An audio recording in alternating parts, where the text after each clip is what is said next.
আমি 4টি বিষয়ের কথা বলবো যেগুলো রমজানে হয়তো কম বেশি আপনি করেছেন আল্লাহর তৌফিকে। সেই 4টি আমলকে আপনি যদি রমজানের পরেও ধরে রাখতে পারেন, আমি আল্লাহর কাছে বিশ্বাস করি, আল্লাহর কাছে আমার সুধারণা যে আল্লাহ তাআলা আপনার রমজানকে সাকসেস করেছেন, আল্লাহ আপনার রমজানকে কবুল করেছেন, কারণ আপনাকে আল্লাহ আবারও ইবাদতের তৌফিক দিয়েছেন।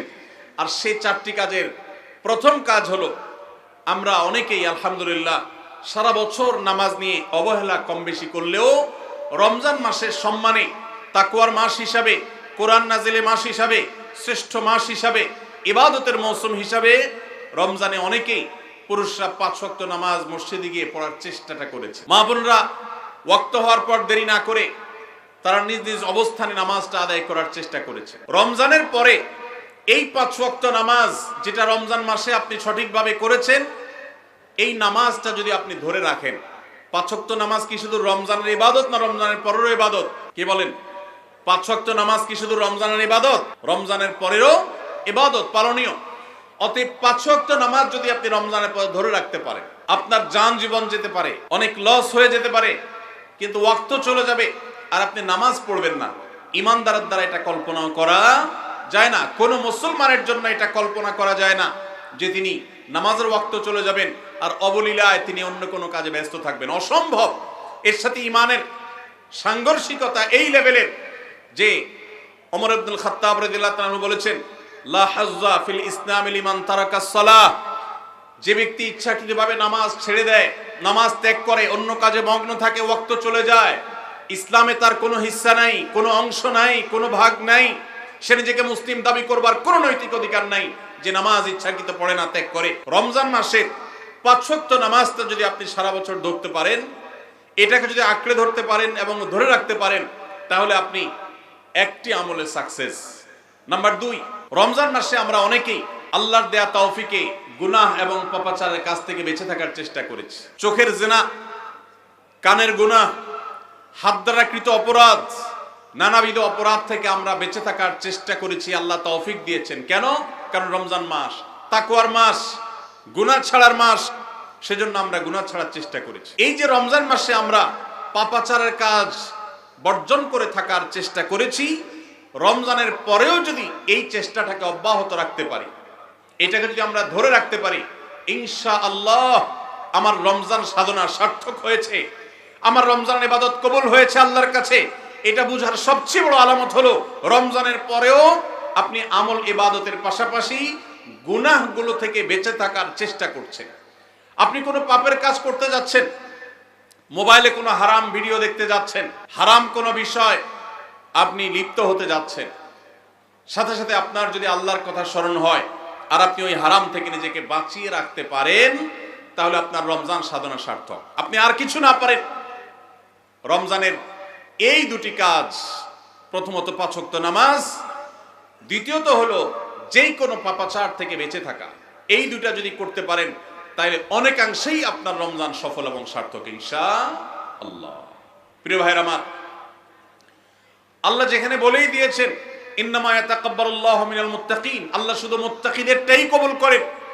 মুত্তাকি না হয়ে আল্লাহর কাছে কিছু উপস্থাপন করলে, পেশ করলে, দান দক্ষিণা করলে, কুরবানি করলে, নেক আমল করলে আল্লাহ সেটা কবুল করেন না, মুত্তাকিদেরটাই কবুল করেন। অতএব আপনি মুত্তাকি কিনা তার পরিচয় হবে, তার প্রমাণ হবে আপনি পাপাচার থেকে বাঁচার জন্য সংগ্রাম করছেন কিনা। আপনি যদি গুনাহ থেকে বাঁচার জন্য সংগ্রাম করেন, চেষ্টা করেন, সাধনা করেন, পরিশ্রম করেন, নিয়ত করেন, ইচ্ছা করেন এবং এর জন্য আপনি পদক্ষেপ গ্রহণ করেন, তাহলে তার মানে হলো আপনি মুত্তাকি। যত বেশি গুনাহ থেকে বাঁচার চেষ্টা করতে পেরেছেন তত বড় মাপের মুত্তাকি। আর যত বড় মাপের মুত্তাকি, রমজানের ইবাদত তত বেশি আল্লাহর কাছে কবুল হয়েছে, সেই ধারণা আল্লাহর কাছে আমরা পোষণ করতে পারি ইনশাআল্লাহ। প্রিয় ভাইরা আমার, একজন সাহাবী নবী করিম সাল্লাল্লাহু আলাইহি সাল্লামকে জিজ্ঞাসা করেছেন, হে আল্লাহর রাসূল, কিভাবে আমি সবচেয়ে বড় ইবাদত গুজার হব, সবচেয়ে বড় আমলকারী কিভাবে হতে পারি? আমাদের কাছে বহু মানুষ কাগজ লিখে পাঠান, চিরকুট লিখে দেন যে হুজুর কোন আমলটা করলে বেশি সওয়াব হবে, আল্লাহ বেশি সন্তুষ্ট হবেন, আল্লাহর ইবাদত বেশি হবে কোন আমলটা করলে।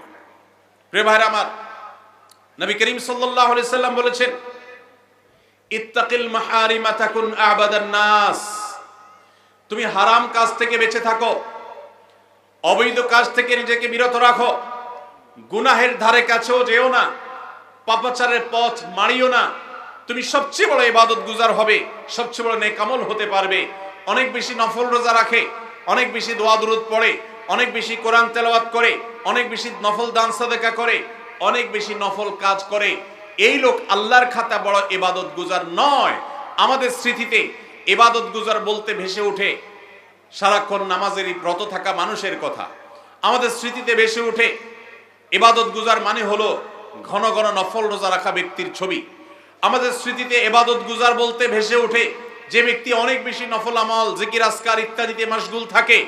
অথচ নবীজি বলছেন, ইত্তাকিল মাহারিমা তাকুন আবাদান নাস, তুমি হারাম কাজ থেকে বেঁচে থাকো, সবচেয়ে বড় ইবাদত গুজার হতে পারবে, সবচেয়ে বড় নেক আমল হতে পারবে যদি তুমি হারাম কাজ থেকে বেঁচে থাকতে পারো। ভাইরা আমার, আপনি যদি আপনার এই দুই ঠোঁট দিয়ে কোনো কটু কথা, অশ্লীল কথা, গালিগালাজ এটা আপনার মুখ দিয়ে যদি বের না হয়, রমজানের আগে হতো, রমজান মাসে আপনি তওবা করেছেন, রমজানের পরেও এই সংগ্রামে আপনি জিতে আছেন, টিকে আছেন, আপনার মুখ দিয়ে কোনো অন্যায় হয় না, তার মানে হলো আপনি মুত্তাকিদের কাতারে শামিল হতে পেরেছেন, আপনি গুনাহ থেকে বাঁচতে পেরেছেন। আপনার আমল দেখা যায় না, কিন্তু এই যে গুনাহ থেকে বাঁচার সংগ্রামে আপনি জিতে গেছেন, আপনি নিজেকে বাঁচিয়ে রাখতে পেরেছেন, এটাই হলো আপনার সফলতা, এটাই হলো আপনার সার্থকতা। আজকাল নফল রোজা, নফল নামাজ, নফল দোয়া দুরূদ, নফল জিকির আজকার, নফল দান সাদকা করা মুসলমানের সংখ্যা কম নয় সমাজে।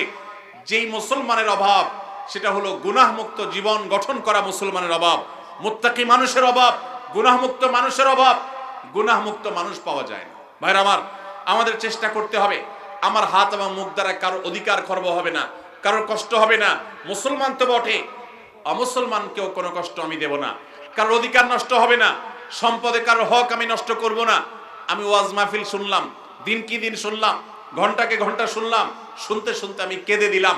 2 পয়সার কোনো ভ্যালু নাই যদি আমি দোকানদারি করতে গিয়ে কাস্টমারের সাথে 2 নাম্বারি করি, কাস্টমার হয়ে দোকানদারের সাথে 2 নাম্বারি করি, জমির আইল ঠেলাঠেলি করি, আরেকজনের ফসল আমি নিজে তুলে নিয়ে আসি, অন্যায়ভাবে কারোর হক নষ্ট করি, কথা দিয়ে কাউকে কষ্ট দেই, আচরণ দিয়ে কাউকে কষ্ট দেই, কারোর কোনো অধিকার নষ্ট করি, কারোর গীবত শিকায়েত করি, কারোর পেছনে তার সমালোচনা করি, কাউকে নিয়ে ব্যঙ্গ বিদ্রুপ করি, কাউকে আমরা ব্যঙ্গ নামে ডাকি, ফেসবুকে, সোশ্যাল মিডিয়াতে অথবা অফলাইনে অনলাইনে যেই কোনো সেক্টরে, যেই কোনো জায়গাতে, যেই কোনো প্ল্যাটফর্মে এ ধরনের গুনাহের কাজে যদি আপনি লিপ্ত থাকেন, তো আপনার এই শত শত মাহফিল, হাজারো মাহফিল শোনা, মাহফিলে আসা, এটার কোনো মানে হতে পারে না। আল্লাহ আমাদের সবাইকে রমজান মাসে গুনাহ থেকে বাঁচার যে চেষ্টাটুকু আমরা করতাম, রমজানের পরেও সেটাকে আমাদের ধরে রাখার তৌফিক দান করুন। রমজানের পরে গুনাহ থেকে বাঁচার চেষ্টা করব তো ইনশাআল্লাহ। অনেক ভাইরা আছেন অনেক হারাম কাজ করেন নাই, কেন? রমজান মাস, কিন্তু এখন আবার সেটা শুরু করে দিয়েছেন। এর মানে হলো আপনার রমজানের ইবাদত কবুল হওয়ার সম্ভাবনা ক্ষীণ। নিশ্চিত তো বলা যাবে না, তবে প্রবল সুধারণা করা যায়, সম্ভাবনা অনেক প্রবল যদি আপনার সেই রমজানের আমলগুলোকে আপনি এখন ধরে রাখতে পারেন। অন্য সব না পারেন, অন্তত আমি 4টা আমলের কথা বলেছি, 5 ওয়াক্ত নামাজ আর সকল প্রকার গুনাহ এটা থেকে বিরত থাকা, আর 3 নম্বর হলো কোরআনে কারীমের তিলাওয়াত। অনেকে আমরা আলহামদুলিল্লাহ কোরআন তেলাওয়াত করেছি রমজানে, কারণ রমজান মাস কোরআন নাজিলের মাস। আমাদের সালাফ পূর্বসূরীরা রমজান মাসে কোরআন হাত থেকে রাখতেন না। আমরা অনেকেই নিজে কোরআন খতম দিয়েছি, যারা খতম দিতে পারেন না একটু হলো তেলাওয়াত করেছেন, তারাবিতে হাফেজ সাহেবের কাছ থেকে তেলাওয়াত শুনেছেন, কোনো না কোনো ভাবে কোরআনের সান্নিধ্যে এসেছেন। দুর্ভাগ্যজনক বাস্তবতা, রমজান চলে যাওয়ার সাথে সাথে আমাদের কোরআনের সাথে সম্পর্ক শেষ হয়ে গেছে। ঠিক না ভাই? ঠিক। বহু মানুষ আছে কোরআন স্পর্শ করে না, দিনের ভিতরে 2-4 ঘন্টা, 5 ঘন্টা, 6 ঘন্টা সময় পর্যন্ত অনেকে সোশ্যাল মিডিয়াতে ডুবে থাকেন, মোবাইলে ডুবে থাকেন। সারাদিন কোরআনকে স্পর্শ করার জন্য 5টা মিনিট সময় বের হয় না, ঘন্টাকে ঘন্টা কোরআনের পরিবর্তে মোবাইল ফোনকে স্পর্শ করার সময় আমাদের হয়। মনে রাখবেন, আপনার রমজানের আমল ইবাদত সার্থক হবে, সফল হবে, কবুল হওয়ার সম্ভাবনা জোরালো হবে যদি রমজানে যে কোরআন আপনি প্রতিদিন 2-4 পারা তেলাওয়াত করেছেন, এখন 2-4 পারা না পারেন 2-4 পৃষ্ঠা হলেও পড়েন, কিন্তু আপনার দিনের একটা সময় অবশ্যই বরাদ্দ থাকা উচিত কোরআনের জন্য। আজ আমরা দেখতে পাচ্ছি পৃথিবীর পূর্ব থেকে পশ্চিম, উত্তর থেকে দক্ষিণ, চতুর্পাশে আমরা যে হাহাকার দেখতে পাচ্ছি, লাঞ্ছনা দেখতে পাচ্ছি, অপমান দেখতে পাচ্ছি, পরাজয়ের গ্লানি দেখতে পাচ্ছি। মুসলমানদের দুরবস্থার অন্যতম প্রধান কারণ হলো আজ মুসলমান কোরআন থেকে দূরে সরে গেছে। নবী করিম সাল্লাল্লাহু আলাইহি সাল্লাম বলেছেন, ইন্নাল্লাহা ইয়ারফাউ বিহাদাল কিতাবি আকওয়ামা ওয়া ইয়াদাউ বিহি আখারিন। আল্লাহ রাব্বুল আলামিন এই কোরআনের মাধ্যমে বহু জাতির মর্যাদাকে আকাশে তুলবেন। আবার এই কোরআনের প্রতি অবহেলার কারণে, অবজ্ঞার কারণে, কোরআনকে ছেড়ে দেওয়ার কারণে, কোরআন থেকে দূরে থাকার কারণে, কোরআনকে পরিহার করবার কারণে বহু জাতিকে আল্লাহ তাআলা অপমানিত করবেন, অপদস্থ করবেন, তাদেরকে আকাশ থেকে পাতালে নামিয়ে ছাড়বেন। সেই দুর্ভাগ্যজনক বাস্তবতা আজ আমরা প্রত্যক্ষ করছি। মুসলমানের ঘরে কোরআন পড়ার কোনো অভ্যাস নেই, কোরআনের চর্চা নেই, কোরআনের আলোচনা নেই, কোরআনের আলোকে জীবন গড়বার কোনো পরিকল্পনা আমাদের মধ্যে নেই। এজন্য ভাইরা, রমজান মাসে যে কোরআনের সান্নিধ্যে আমরা ছিলাম, রমজানের পরে অল্প অল্প করে হোক প্রতিদিন আপনি কোরআন তেলাওয়ার চেষ্টা করেন। 1 পৃষ্ঠা 2 পৃষ্ঠা হলে তেলাওয়াত করার চেষ্টা করেন, অর্থ সহ বুঝে পড়ার চেষ্টা করেন। এটা যদি করতে পারেন আপনার রমজান সাধনা সার্থক ইনশাআল্লাহ। চেষ্টা করব তো কোরআন তেলাওয়াত করার। আল্লাহ রাব্বুল আলামিন এই কোরআনকে এমন এক গাইড বুক করেছেন। কোরআনের সবচেয়ে বড় মিরাকল হলো কোরআনকে যে যত বেশি আঁকড়ে ধরতে পারবে দুনিয়াতে আল্লাহ তাআলা তাকে তত বেশি সম্মানিত করবেন। ইসলামের ইতিহাসের সোনালী যুগের যারা স্বর্ণ মানব ছিলেন, সেই খুলাফায়ে রাশেদা, তাদের পরবর্তী যুগের যে সোনালী ইতিহাস ছিল, যখন বিশ্ব মুসলমানের পদতলে ছিল, মুসলমান যখন বিশ্বের সুপার পাওয়ার ছিল, গোটা বিশ্বে মানবতা তার সর্বোচ্চ শিখরে যখন আসীন হতে পেরেছে, মানবতা সবচেয়ে বেশি যখন প্রতিষ্ঠিত হয়েছে, যখন মুসলিম নয় শুধু অমুসলিমরাও সবচেয়ে সুখে শান্তিতে পৃথিবীতে বসবাস করতে পেরেছে, কারণ অধিকার খর্ব করা হয় নাই, অধিকার আদায়ের মতো আজকের পৃথিবীতে যে নাটক চলমান আছে সেই নাটক তখন হয়নি। সেই সোনালী অতীত মুসলমানদের যে ছিল, তখনকার মুসলমানরা কোরআনকে তারা আঁকড়ে ধরেছিল, কোরআনকে তারা মাথায় রেখেছিল, কোরআনকে তারা জীবনে ধারণ করেছিল, কোরআনকে তারা সবসময় স্মরণ করেছে, বরণ করেছে, গ্রহণ করেছে, কোরআন দিয়ে নিজের জীবনকে সাজিয়েছে, তার সুফল তারা পেয়েছে। আজ কোরআন আমাদের কাছে অবহেলিত, কোরআন আমাদের কাছে আজ সবচেয়ে বেশি পরিত্যক্ত। যেই গ্রন্থ বছরে আমরা রমজান মাস ছাড়া অনেকে উল্টায় দেখি না, পাঠ করি না। মোবাইলে আমার বহু অ্যাপ আছে, সাথে কোরআনের অ্যাপও আছে। আমি সোশ্যাল মিডিয়ার অ্যাপগুলো দিনের ভিতরে 50, 60, 70, 80, 100 বার ওপেন করলেও কোরআনের অ্যাপটা দিনে একবার ওপেন করা হয় না। কোরআনের জন্য কোনো সময় আমার বরাদ্দ নাই। আমাদের বাসা বাড়িতে অনেক কিছু চলে, কোরআন তেলাওয়াত চলে না। বহু কিছু নিয়ে আড্ডা হয়, কোরআন নিয়ে পাঠচক্র হয় না, গ্রুপ ডিসকাশন হয় না, আলোচনা পর্যালোচনা হয় না। এইরকম পরিবার আজ ঘরে ঘরে, প্রত্যেকটা জায়গায় জায়গায়। আর এই কারণে আজ আমাদের দুরবস্থা আমরা দেখতে পাচ্ছি পৃথিবীর চতুর্প্রান্তে রয়েছে। আল্লাহ তাআলা আমাদের সবাইকে কোরআনকে সারা জীবনের জন্য আমাদের সাথী করার তৌফিক দান করুন। কোরআন নিয়মিত পড়বেন তো ইনশাআল্লাহ? প্রতিদিন পড়বেন তো ইনশাআল্লাহ? আল্লাহ আমাদের সবাইকে প্রতিদিন কোরআন তেলাওয়াতের তৌফিক দান করুন, কোরআন বুঝে পড়ার তৌফিক দান করুন, কোরআনের আলো থেকে আলো গ্রহণ করবার তৌফিক দান করুন, সমাজ এবং রাষ্ট্রকে কোরআন দিয়ে সাজাবার তৌফিক দান করুন। বলুন আমিন। নাম্বার 4, শেষ পয়েন্ট। রমজান উপলক্ষে আমরা অনেকেই ভোর রাতে সাহরি খেতে উঠে আল্লাহর কাছে কম বেশি দোয়া করার চেষ্টা করেছি, 2-4 রাকাত তাহাজ্জুদ নামাজ পড়ার চেষ্টা করেছি, ঠিক না? আমি ঠিক। ইফতার সামনে নিয়ে অনেকে দোয়া করেছেন। রমজান মাসে রোজাদারের দোয়া কবুল হয় দিনের বেলা, অনেকে দোয়া করেছেন। রমজান শেষ, তাহাজ্জুদ পড়া তো ভোর রাতে উঠে দূরের কথা, অনেকের ফজর নামাজ পড়াটাই কঠিন হয়ে গেছে, ঠিক না? আমি ঠিক। আজ রমজানের পরে রমজানের সেই আমলের ধারাবাহিকতা, অর্থাৎ ভোর রাতে তাহাজ্জুদের নামাজ পড়ার যদি কেউ অভ্যাস ধরে রাখতে পারেন, এটা হবে সবচেয়ে বড় অর্জন। এটা যদি না পারেন, অন্তত ফজরের নামাজ, 5 ওয়াক্ত নামাজ তো পড়বেনই, ফজর নামাজ স্পেশালি জামাত যাতে কোনোভাবে মিস না হয়। আর দিন এবং রাত 24 ঘন্টার কোনো একটা সময় আল্লাহর কাছে দুহাত তুলে দোয়া করার অভ্যাস গড়ে তুলবেন। চেষ্টা করবেন তো ইনশাআল্লাহ? কয়েকটা সময়ের দোয়া আল্লাহর কাছে করলে সেটা বিফলে যায় না। এর ভিতরে একটা হলো ভোর রাতের দোয়া। আরেকটা হলো 5 ওয়াক্ত নামাজের পরের দোয়া। আরেকটা দোয়া কবুলের সময় আছে শুক্রবারে। কোন সময় হাদিস এটা ফিক্স করা হয় নাই, তবে হাদিস বিশ্লেষকগণ অনেকেই বলেছেন সেই সময়টা হলো জুমার দিন আসরের পরের সময়।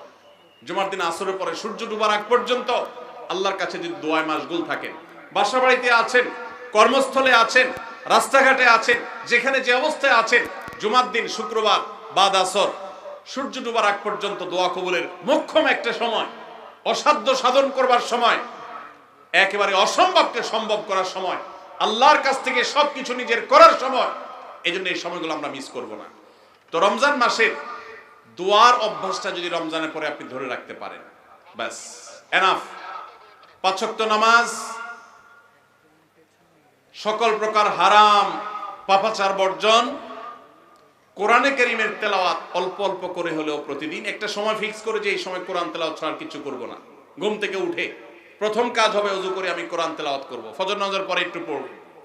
আর 4 নম্বর হলো দিন এবং রাতের কোন একটা সময় আল্লাহর কাছে দোয়া করার অভ্যাস করব। অনেক লোক আছি আমরা যে 24 ঘন্টার ভিতরে সপ্তাহে সপ্তাহ, মাসকে মাস চলে যায়। অনেক নিয়মিত নামাজি মানুষ আছেন, অনেক দাড়িওয়ালা মানুষ আছেন, এমনকি অনেক মাদ্রাসার ছাত্র, এমনকি আলেমও আছেন। মাসকে মাস চলে যায়, আল্লাহর কাছে হাত তুলে একটু চোখের পানি ফেলে শেষ কবে দোয়া করেছি বলতে পারবো না। এর চাইতে বড় হতভাগা আর কেউ হতে পারে না। এই জন্য রমজান মাসের দোয়ার আমলটা, রমজানে হয়তো আপনি দিনে 4 বার 5 বার করেছেন, রমজানের পরে একবার করেন। রমজানে হয়তো 10 মিনিট 15 মিনিট 20 মিনিট ধরে দোয়া করেছেন, রমজানের পরে অন্তত 2 মিনিট ধরে দোয়া করেন। এই 4টা কাজ, 5 ওয়াক্ত নামাজ, সকল পাপাচার বর্জন, কোরআনে কারীমের তিলাওয়াত, আর দিন এবং রাতের কোন একটা সময় আল্লাহর কাছে দোয়ায় মাশগুল হওয়া, এই 4টা কাজ রমজানের, এগুলো যদি আপনি ধরে রাখতে পারেন তো ইনশাআল্লাহ আপনার রমজান সাধনা, আপনার রমজান ইবাদত বন্দেগী আল্লাহর কাছে কবুল হয়েছে। আল্লাহ আপনাকে মুত্তাকি হওয়ার তৌফিক দিয়েছেন, মুত্তাকিদেরটাই আল্লাহ কবুল করেন। অতএব আপনার রমজান ইবাদত এবং সাধনা কবুল হয়েছে, সার্থক হয়েছে, সেই সুধারণা আপনি পোষণ করতে পারেন। সবাই চেষ্টা করবো তো ইনশাআল্লাহ। আল্লাহ আমাদের সবাইকে সেই তৌফিক দান করুন।